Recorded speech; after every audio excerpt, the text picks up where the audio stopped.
wabarakatuh. Alhamdulillah wa syukurillah ala ni'matillah wa la hawla wa la quwwata illa billah.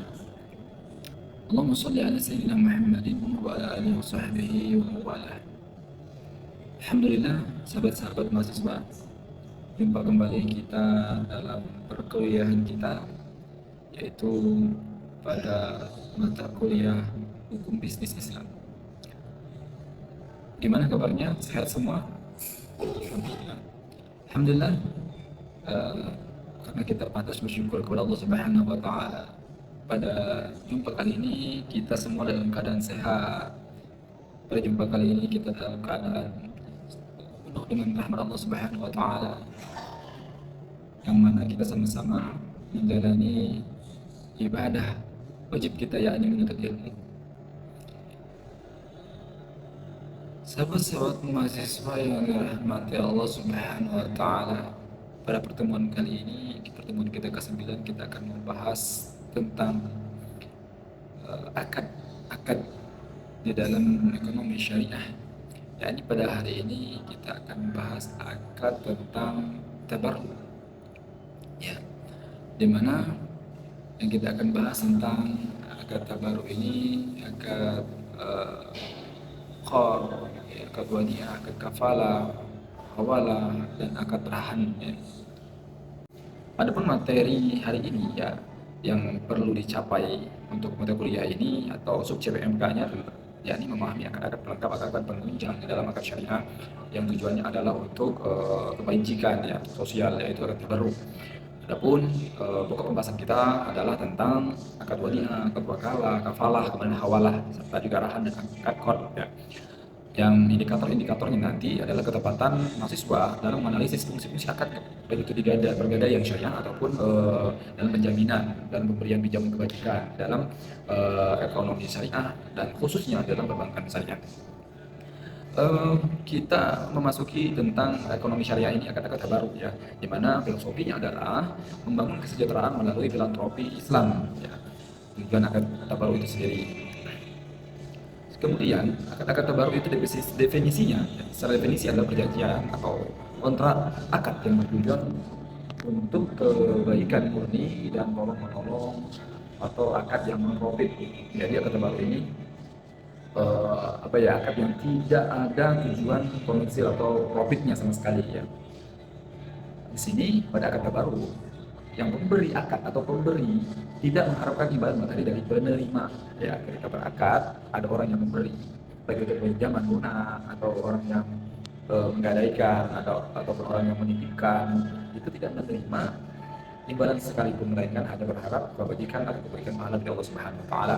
Adapun karakteristiknya adalah akad non komersial atau tidak bertujuan untuk mendapatkan keuntungan sama sekali. Itu karakteristik dari akad tabarruk, ya.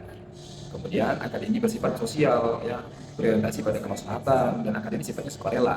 Niatnya adalah untuk menolong, ya, tidak ada niat untuk tujuan untuk profit. Kemudian ada beberapa klasifikasi tentang akad tabarruk ini. Nah, yang pertama adalah akad pinjaman, ya, akad pinjaman. Adapun akad pinjaman dapat didefinisikan dengan pemberian harta pada orang lain yang dapat ditagih kembali pada waktu tertentu tanpa adanya manfaat, ya, janji pemberian manfaat di luar dari harta yang dipinjamkan. Karena jika ada pengembalian dengan manfaat atau melebihi dari pokok pinjamannya, maka ini bentuknya sudah bunga atau riba, ya. Karena bunga itu dalam pinjaman, kelebihan dalam pinjaman adalah riba, sebagaimana usul fikih, ya, sebagaimana qaidul fikih, ya. Dalam usul fikih ada kaidah yang mengatakan bahwa kullu qardin jarra manfaat fahuwa riba. Setiap hal atau pinjaman yang memberi manfaat adalah riba. Makanya si peminjam hanya wajib mengembalikan pokok pinjaman dari akad pinjamannya tadi, tidak boleh dilebihkan. Kemudian di dalam akad qard, ya, utamanya adalah qardul hasan, ya, itu dilarang mensyaratkan adanya tambahan ribanya, ya. Jadi pokoknya saja tidak boleh tambahan dari harta yang dipinjamkan. Kemudian digunakan untuk kebutuhan konsumtif. Nah, akad ini hanya boleh ketika yang minjem untuk konsumtif, ya. Jadi kalau di dunia perbankan atau di dunia bisnis, seseorang atau lembaga yang ingin meminjam dana untuk kebutuhan bisnis, maka akadnya beda lagi, ya, bukan akad qard, tetapi tapi akadnya adalah kerjasama, baik itu akad mudharabah atau musyarakah ya. Beda ya akadnya, jadi ada akad kerjasama yang dipakai. Oke, jadi akad tabarruk juga selain sebagai akad pinjaman juga ada beberapa akad di dalam sosial ya, yaitu misal akad hibah, kemudian akad sedekah, akad wakaf gitu. Kita bahas tentang akad hibah. Hibah secara definisi adalah pemberian aset secara sukarela kepada orang lain tanpa imbalan saat memberi sesuatu, dan ketika itu pemberinya harusnya masih hidup ya. Jadi ketika ada orang yang menghibahkan sesuatu dan pada saat itu di dalam akadnya ternyata orang tersebut sudah meninggal dalam beberapa waktu sebelumnya, tapi akadnya ada hibah, maka akad hibah ini tidak kena ya. Karena hibah itu orangnya harus ada ya, harus ada dan harus hidup saat itu ya, gitu bedanya di situ. Jadi ketika saat berakad orang yang menghibahkan dan menerima hibah saat itu ada ya gitu. Jadi akad hibah ini biasanya diberikan untuk akad sosial, baik itu menghibahkan harta, menghibahkan harta bergerak ataupun hibah harta yang tidak bergerak. Ya, misal kalau hibah yang bergerak, menghibahkan kendaraan, menghibahkan laptop misalnya kan. Kemudian jika tidak bergerak bisa menghibahkan gedung, tanah dan lain-lain sebagainya untuk kebutuhan kebajikan sosial.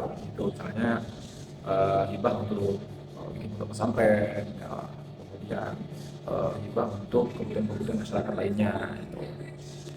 Kemudian selanjutnya akad yang memiliki karakteristik sosial atau di sini untuk niat tabarruk adalah akad pemberian harta dengan niat ibadah dan mendekatkan diri kepada Allah Subhanahu wa taala, yakni sedekah. Jadi sedekah itu adalah akad untuk memberikan harta ya.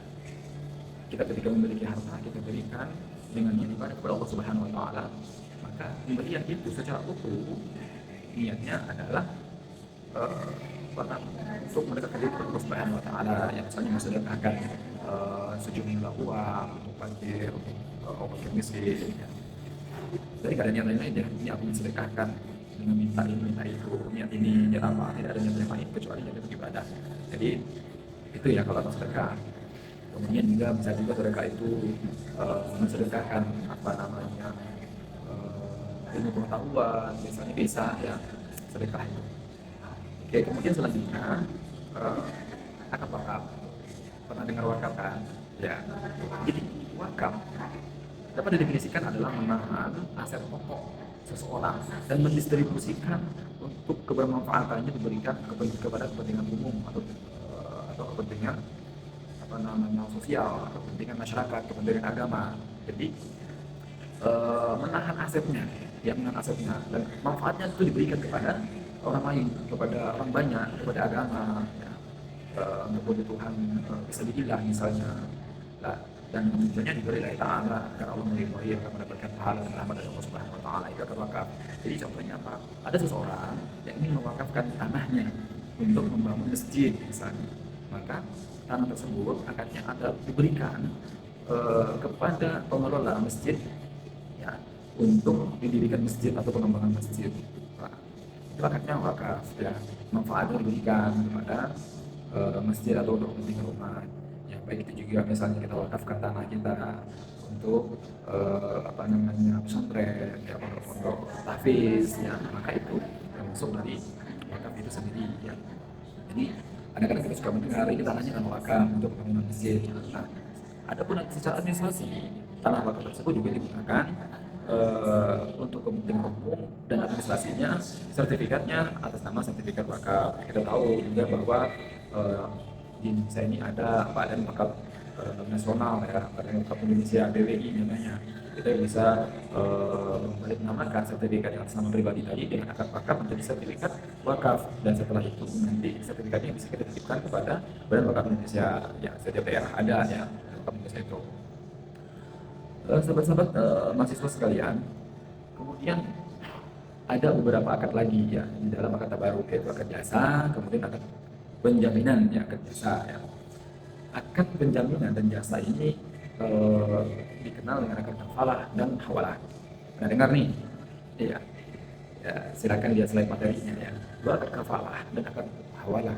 Akad kafalah sendiri ya, adalah akad penjaminan yang diberikan penanggung kepada pihak ketiga untuk memenuhi kewajiban pihak kedua. Jika ada eh, seseorang yang memiliki akad pinjaman misalnya dari pihak pertama kepada pihak kedua, ya pihak pertama minjam, pihak kedua pihak pertama minjam, pihak kedua yang dipinjemin, ya yang meminjemin, ya. Nah, di situ ketika pihak pertama tidak mampu membayar utang pinjamannya kepada pihak kedua, maka ada kafalah dari pihak ketiga untuk menjamin bahwa pinjaman tersebut dijamin olehnya untuk adanya penundaan waktu pembayaran atau dengan perjanjian-perjanjian lainnya gitu ya, sehingga mungkin konflik yang terjadi pada saat itu bisa mereda, ya. Maka pentingnya ada jaminan dari pihak ketiga untuk dua orang yang berakad tadi, ya, paham ya. Kemudian selanjutnya adalah akad hawalah. Pernah ya dengar akad hawalah, ya? Ya, hawalah adalah akad pemindahan hutang dari satu pihak yang berhutang atau disebut dengan muhid kepada pihak lain yang wajib menanggungnya. Jadi begini, ketika di dalam perjanjian hutang-hutang, ya, itu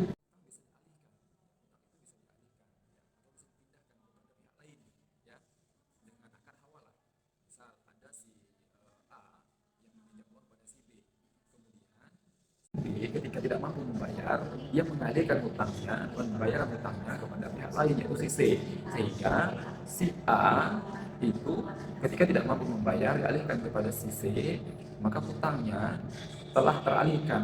Si C yang wajib untuk membayar kembali hutang tersebut kepada si B, ya paham ya, sehingga si A sudah tidak lagi terlibat atau tidak lagi ada akad hutangnya karena hutangnya sudah dialihkan kepada si C, ya ini namanya akad hawalah, ya akad hawalah. Oke, ada beberapa perbandingan antara akad tabaru dan tijarah atau tajrid, ya. Akad tabaru adalah akad untuk kebajikan, akad untuk kebaikan, dan kalau akad tajrid, ya, tijari atau tijarah adalah akad untuk mendapatkan profit atau keuntungan atau akad murni dalam bisnis, ya, di mana setelah tujuan utama tabaru itu akadnya sosial untuk Allah. Kemudian kalau akad jadi ada akad komersil atau akad profit. Adapun keuntungan finansialnya, kalau di akad tabarruk itu haram ketika kita meminta keuntungan finansial di situ. Namun kalau akadnya bisnis atau tijari, maka itu boleh. Kemudian akad tabarruk itu boleh menjadi akad tijarah, dan akad tajrid tidak bisa berubah menjadi tabarruk, cuma bisa ada. Sifat dan kontraknya gimana? Kalau akad tabarruk itu satu arah atau unilateral, dan akad tijarah dua arah atau bilateral. Ya, ini akan saling memberikan keuntungan di situ. Baik teman-teman, ya.